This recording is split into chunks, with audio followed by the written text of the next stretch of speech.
tell you. Call to order the meeting of the July 17th, 2019 Frederick County Planning Commission. This time, if everybody would join me in a moment of silence, please.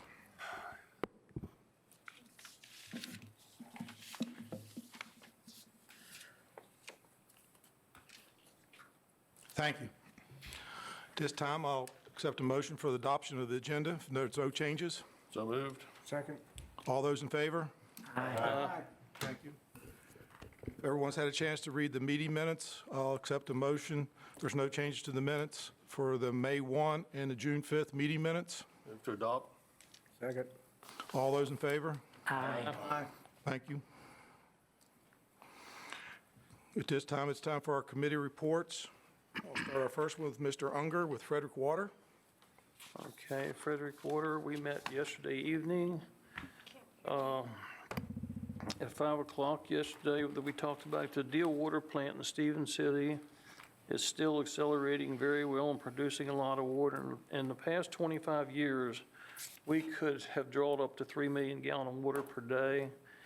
And since we've settled with Stevens City and we now own that property over there, or Frederick Water owns the property over there, and the quarries, they tested it just not too long ago in a 24-hour period, and they pumped successfully clean water of 5.4 million gallon per day, and the plant performed very well. That's almost as much water as we use with everything we buy and even get up north. So that, and I know the quarries are full, but it's very capable of producing a lot more water than what we've been getting out of there.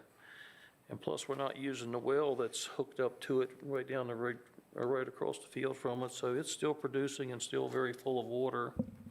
So our water levels are good in the quarries.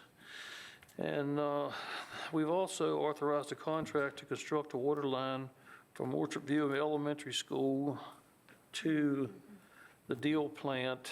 And we've got a right-of-way across the property owners now. And we're going to be running 2 water lines across there to get water out of that well that's over the school, because it's a very good well, supposedly over 1 million gallon a day.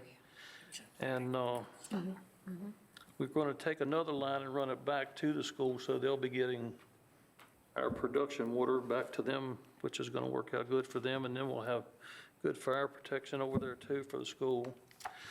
The other thing is we have 16,303 connections at our water base now, which I know you follow very closely, Kevin, which has increased a good bit in the last couple of years. And the monthly water production right now is almost 2 million gallon per day. That's because it is summertime and hot, so it is a little high right now.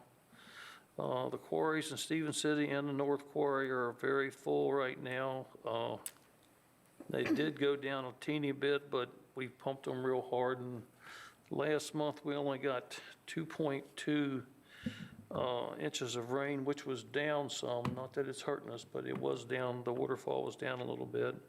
Averages lately has been 4.6, but we're still doing real good on that. Thank you. Frederick Water's in good shape. Thank you, sir. The next one is Transportation Committee, Mr. Oates. Yes, Mr. Chairman, we met on Monday, June the 24th. First topic was smart scale application development. Even though we're about 2 years out, we decided to go ahead and start the jump of getting applications ready because it's so competitive, so that when the deadline does come, we've already double checked and triple checked everything to try and get some money again this time. Then the other item we discussed was our transportation forum that we've been holding every year. We were discussing location, time, topics, and what representatives, as far as delegates, Congress, that we want to invite and try and have them here to hear the citizens' concerns about roads in the area. And other than that, it was just an update on some projects. All right. Thanks, sir. Mr. Marston, Conservative Plans, PPC. Thank you, Mr. Chairman. Yes, the CPPC committee met on July the 8th, on Monday, July the 8th. We had one item on the agenda, which was a comprehensive plan amendment for request for Woodside Business Park of Woodside Road in Clearbrook. We had a couple guests there. We had lengthy discussion about this plan amendment. However, we did not take any action at this time because we asked staff to meet with our county attorney to see what kind of a slippery slope we may be working with here with putting these acreages, possibility of putting acreages in the SWAZA that the Frederick Water's telling us that, no, we can't handle that right now, but if we go ahead and enter these acres into the SWAZA, what is the legal obligation that the county has that if we put it in and 2 weeks later, an industrial builder comes in and says, hey, I want this piece of land, I'll buy this piece of land, but I need water and sewer. What is our legal obligation here as far as the county is concerned? So we asked him to meet with Rod so he can maybe make some kind of a ruling on this and bring it back to us hopefully at our next meeting. And then we will proceed with the amendment request. That concludes my report, Mr. Chairman. Thank you, sir. And our last one, Mr. Unger, do you have a report for DRC? Yes, sir, we do. We met June 27th, and this is the first meeting we've had this year. So we reappointed our officers. I was reappointed chairman, and Tim Stowe was reappointed vice chair. Staff provided summaries of the previous zoning ordinance text amendments discussed and recommended to go forward with DRRC that ultimately did not receive support from the public hearing by the Board of Supervisors, including self-storage facilities as a conditional use in the RA zoning district, allowing commercial shipping containers as a necessary use in the zoning ag district, and adding solar farms as a conditional use in the RA zoning district. So finally, DRRC discussed a proposal to add a definition for public utilities to the zoning ordinance in which it allowed solar facilities as a by right use in certain zoning districts. And the new supplement user regulations included provided for the decision to solar facilities required under the Code of Virginia. No action has been taken at this moment, and we will still go back to this July the 25th for further discussion. All right, thank you. I look over here, and I don't see anyone from Winchester for liaison, but I do see someone from the Board of Supervisors. Ms. Trout. Good evening. So the Board of Supervisors met on Wednesday, July the 10th at 7 p.m. The first matter that I would like to bring to your attention is that we discussed the Frederick Warren County property line, which you may have heard about, and we decided to forward that to public hearing to consider changing the property line between those two counties for a number of properties that have been recognized in Warren County incorrectly for a number of years. We also approved a request for the school board for $3,200,000 for a supplemental appropriation for Robert E. Eller Middle School replacement.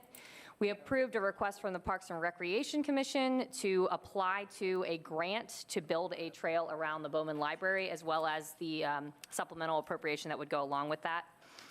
We also discussed the Public Works assessment of recycling in our county and the dire situation that we're in right now, as you all are aware, and looked for, we have secured recycling through the end of this year, but we're going to be looking at different options for next year, and also working with the Northern Shenandoah Valley Regional Commission to try to come up with something for the region. We approved a couple of outdoor festival permits, and we also approved conditional use permit 03-19 for Arthur Sisk, which was a landscape contracting business in the Gainsborough Magisterial District. And then finally, the board directed staff to look at conditional use permits and to provide some more guidelines, and Mr. Ruddy is going to comment on that at the end of the meeting. That concludes my report. Thank you, ma'am. And our next portion is citizen comments. If anybody's in the audience wants to speak to us on any item that's not a part of the public hearing process tonight, this time you come forward. Seeing no one, I'll close the citizen comment portion, and we'll move right into our public hearing portion. Our next item on the agenda is a conditional use permit number 04-19 for Mr. Jonathan DeHaven, submitted for a public garage with body repair. It's in the Gainsborough Magisterial District, identified as property identification number 30-A-29A. Mr. Klein. Yes, good evening, Mr. Chairman, members of the Planning Commission. Here before you this evening with conditional use permit 0419 for Jonathan DeHaven for a public garage with body repair. Again, the subject property is located at 4564 North Frederick Pike in the Gainsborough Magisterial District. The property is presently zoned RA, or rural areas, and the current land use is residential. There is a single-family detached home on the property. The applicant is seeking a conditional use permit for a public garage with body repair, specifically for a business that he has in fabricating custom drag car race chassis. I can direct your attention to the screen. The subject property is outlined in blue. It fronts on the northbound side of Route 522, across from the Frederick County Middle School. Again, it's served by one private driveway. The applicants live in the single-family detached home on the property, and there's also a detached garage structure to the rear of the property. The property is surrounded by other like single-family detached residential homes. Public garages are an allowed use in the RA zoning district with an approved conditional use permit.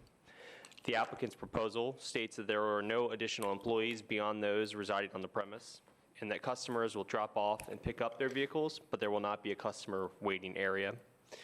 The application further states that all work will be performed within the existing garage at the rear of the property. Again, if I can direct your attention to the screen.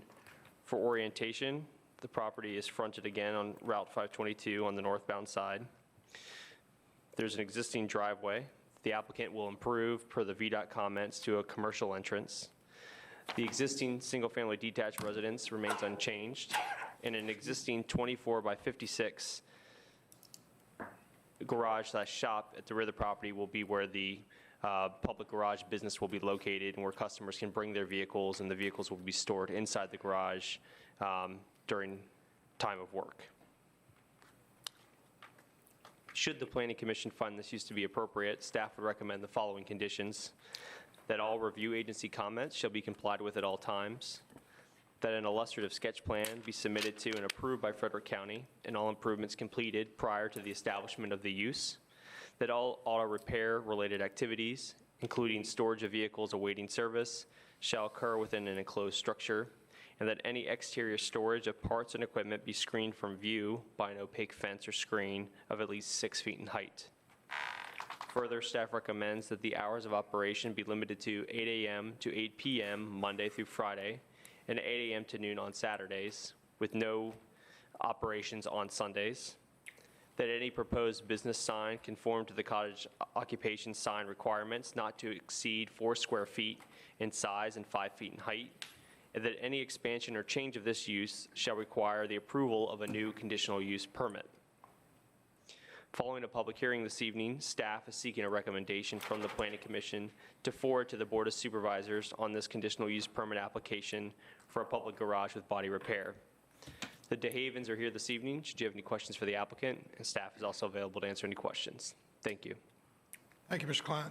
Any questions?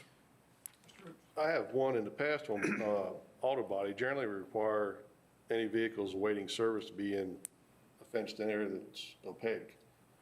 Here it's called out that they have to be inside the building, inside of a structure. Is that at the applicant's request, or why aren't we going to allow them to put it inside a 6-foot fence area? You are correct. That was at the applicant's request.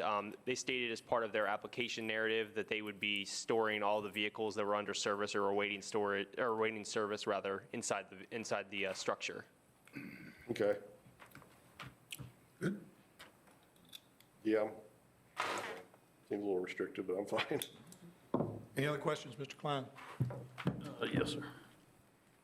I don't know how many customers they're going to have per month, but is VDOT going to make them put a new entrance in there just for what they're doing? That seems excessive to me. If you refer to VDOT's comments, pretty consistent with their other comments on like applications, they will require them to apply for a commercial entrance permit and then they will recommend a treatment, generally some paving and widening to make sure that there's sufficient access. In this application's case, their current entrance is really a right-in, right-out because they're on a divided roadway. So you can only approach the property coming from southbound 522 going north. So again, when they go to apply for that commercial entrance permit, VDOT will make their recommendation based on the current condition of Route 522. That is the requirement. So VDOT's the one that's going to control that, then we couldn't. Yes, sir, that is a VDOT requirement, and it will be whatever VDOT requires the applicant has agreed to comply with. Okay. Any other questions? Thank you, sir. Would the applicant like to come forward and add? Would the applicant like to come forward to speak? It's not required, but it's more than welcome if you'd like to address us, come forward.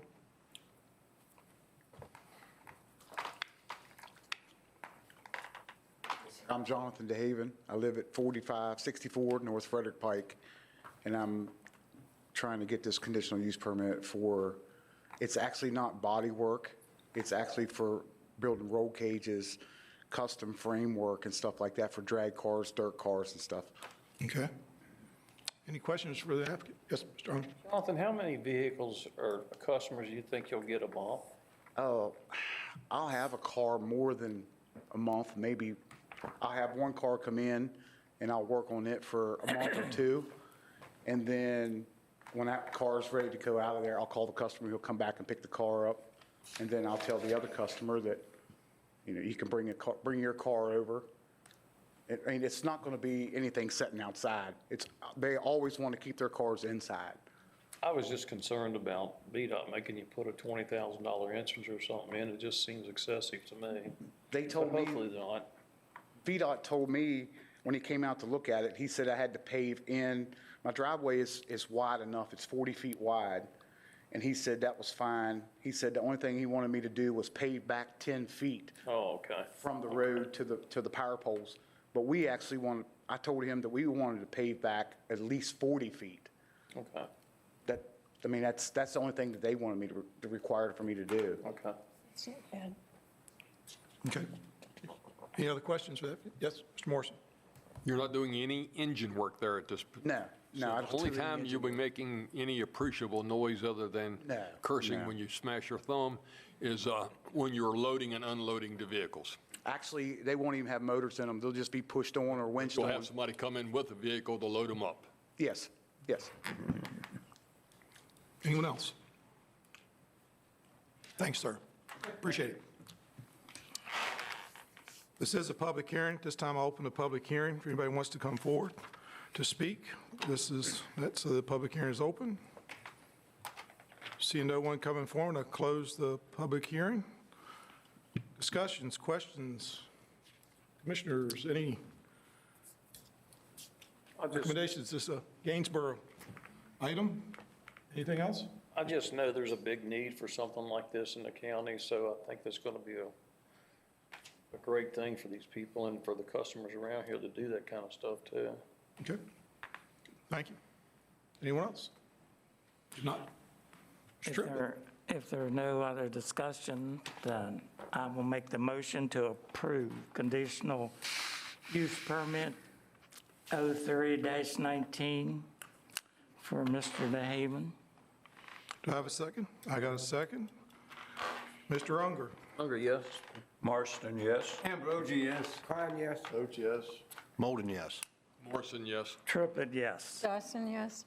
And chair votes yes. This motion is approved. Let's go to the Board of Supervisors at their August 14th meeting. We thank you for all those participated.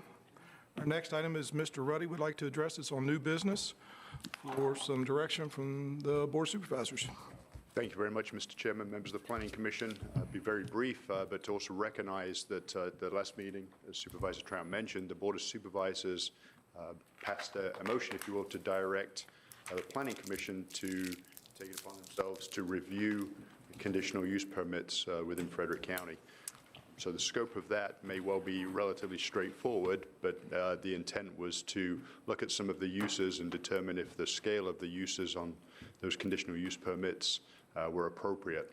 So as we get into that, the plan, if you will, would be, after recognizing it here to the Planning Commission this evening, it'll go to the DRRC at an upcoming meeting, and then prior to that meeting, we should be able to get a good amount of feedback from planning commissioners, board of supervisors as to exactly what was, what they would like to see with that effort.